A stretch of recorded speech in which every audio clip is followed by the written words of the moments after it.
The United States is accusing Russia of hacking into and then leaking emails from DNC officials in order to influence our presidential election.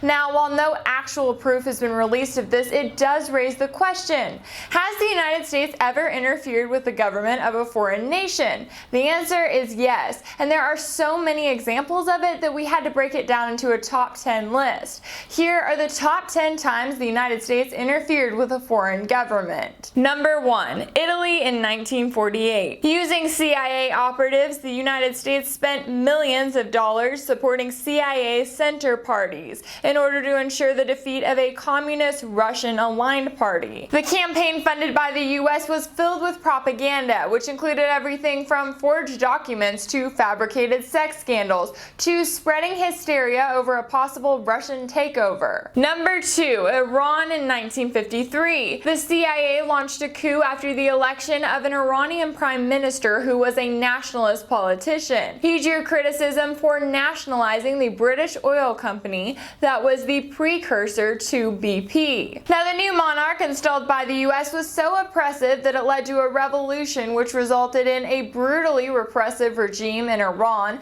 terrorist groups around the Middle East, and sectarian violence in Iraq. Number 3. Guatemala in 1954. When the president of Guatemala challenged the United Fruit Company, a U.S. corporation, in order to call for laws that would be fair for Guatemalan farmers, the CIA stepped in. The agency overthrew the president and installed a military dictatorship in his place. Now, it's important to note that Marxist revolutionary Che Guevara was in Guatemala at this time. He reportedly encouraged Cuban leader Fidel Castro to go in the opposite direction in order to stay in power, saying that Guatemala's free and open society was what allowed the CIA to come in and overthrow its president in the first place. Number 4. Congo in 1961. When the first elected Prime Minister of the Democratic Republic of the Congo led a campaign to oust the ruling Belgians from the Congo, the US responded by overthrowing and assassinating him. This Prime Minister's murder has been called the most important political assassination of the 20th century.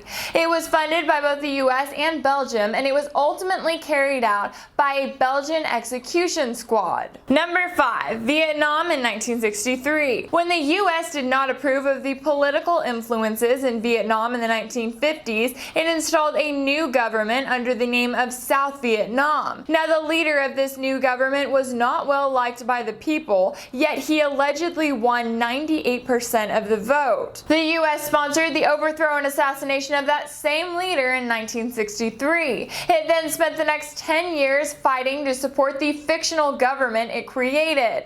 What did that cost? Hundreds of billions of dollars and the lives of nearly 60,000 Americans and at least 2 million Vietnamese. Number 6. Indonesia in 1967. When the president of Indonesia agreed to let the Communist Party have representation in his government, the US responded by funding the murder of all suspected communists in 1965. The military became the most powerful establishment in the country, and the president was overthrown in 1967. Nearly 500,000 people were killed by military death squads in Indonesia in 1965, all because they were allegedly associated with the Communist Party. Now, in July of this year, an international panel of judges determined that these killings did in fact qualify as crimes against humanity, and that the United States, the United Kingdom, and Australia were all complicit. Number 7. Chile in 1973. The U.S. spent nearly $4 million on 15 covert action projects in order to stop a Marxist candidate from winning Chile's 1964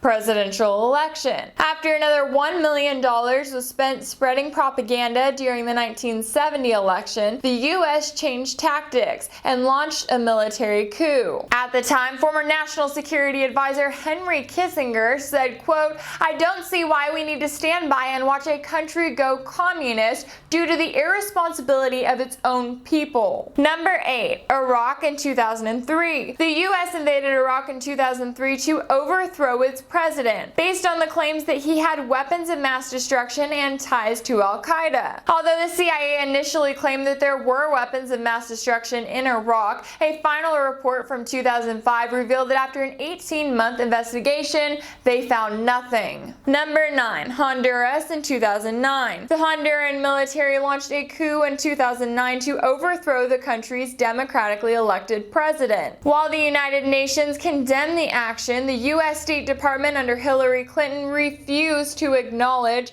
that a military coup had even occurred. As a result of the military government in place, people reported being beaten, tortured, and jailed illegally, and residents said the country suffered from militarization, severe violence, and criminalization of social protest. Number 10. Libya in 2011. The opposition forces looking to overthrow the country's president also received support from then Secretary of State Hillary Clinton. She even pushed President Obama to begin a bombing campaign in the country in order to help the opposition forces. Obama has described U.S. intervention in Libya as the worst mistake of his presidency, namely because they failed to plan for the aftermath of what would happen after they defeated the country's president. The U.S. has spent the last few years working to overthrow the president of Syria, raising the question of whether that country will be the next one on our list. Now, it's important to remember that in each of the examples listed in this video, the United States government used fear tactics